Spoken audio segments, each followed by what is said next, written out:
অনেকদিন আগের কথা। একটা সুন্দর সুশীল গ্রাম। গ্রামের সবাই মিলেমিশে বাস করে, একে অপরের কাজে সবাই সাহায্য করে। গ্রামের মাঠে ছিল এক বিশাল বটগাছ। মাঠের কাজ শেষে সবাই গাছের নিচে বসে বিশ্রাম নিত। বিকালবেলা গ্রামের ছেলেরা গাছের পাশে খেলতে আসতো। সবকিছু ভালোই যাচ্ছিল। হঠাৎ একদিন সেই গাছের কাছে এক ভূত আসে। হা হা হা, যদি এই গাছের ভিতরে ঢুকতে পারি তবে প্রতিদিন একটা একটা করে মানুষ খাবো, আর খাবারের অভাব থাকবে না আমার। হা হা হা, কি মজা! তারপর ওই ভূতটি গাছের ভিতরে ঢুকে গেল। একদিন এক ছোট্ট ছেলে ওই গাছের কাছে বসে খেলছিল, আর ঠিক তখনই ভূত বলে উঠল, হা হা হা, এটা আমার প্রথম শিকার, টাটকা খাবার, কি মজা! আজকে আমি ছেলেটিকে মজা করে খাবো। তারপর ওই ভূতটি নিজের দিকে টেনে ছেলেটিকে খেয়ে ফেলল। ছেলেটিকে খুঁজে না পেয়ে তার বাবা মা দিশেহারা হয়ে পড়ে, আর সঙ্গে সঙ্গে এই খবর পুরো গ্রামে ছড়িয়ে পড়ে। গ্রামে যেন এক নতুন আতঙ্কের সৃষ্টি হয়।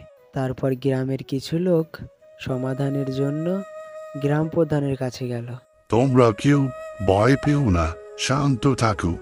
আমি বিষয়টা দেখছি, কিভাবে কি হলো আমি অবশ্যই তা খুঁজে বের করব এবং সমস্ত কিছু তোমাদের সামনে তুলে ধরব।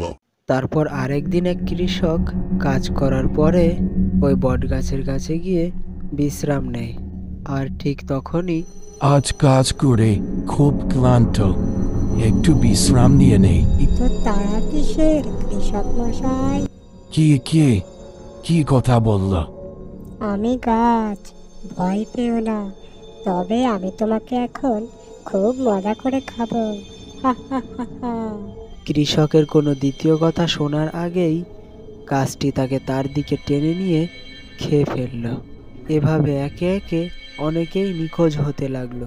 গ্রামের শান্তি অন্ধকারে ডুবে গেল।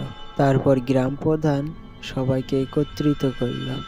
আপনারা কি লক্ষ্য করেছেন, যারা উধাও হয়ে গিয়েছে তারা সবাই ওই বট গাছের আশেপাশ থেকেই উধাও হয়েছে? আমার মনে হয় ওই বট গাছে কিছু একটা আছে। আপনারা কেউ ওই বট গাছের কাছে যাবেন না। আমি নিজে দেখছি এই বট গাছের আসল রহস্য কি। তারপর গ্রাম প্রধান এক তান্ত্রিককে সাথে নিয়ে ওই গাছের কাছে যায়। এটা কোনো সাধারণ বটগাছ নয়, এক দুষ্টু ভূত গাছকে কবজা করে রেখেছি। আমি তাকে বন্দি করব, আপনি কোনো চিন্তা করবেন না। তারপর তান্ত্রিক মনে মনে মন্ত্র পড়তে থাকলো, আর এই মন্ত্র শুনে গাছের ভেতর থেকে ভূত বেরিয়ে আসতে লাগলো। এটা তুই কি করলি আমার সাথে? আমাকে ছেড়ে দে তান্ত্রিক, আমি আর কখনো এই গ্রামে আসবো না।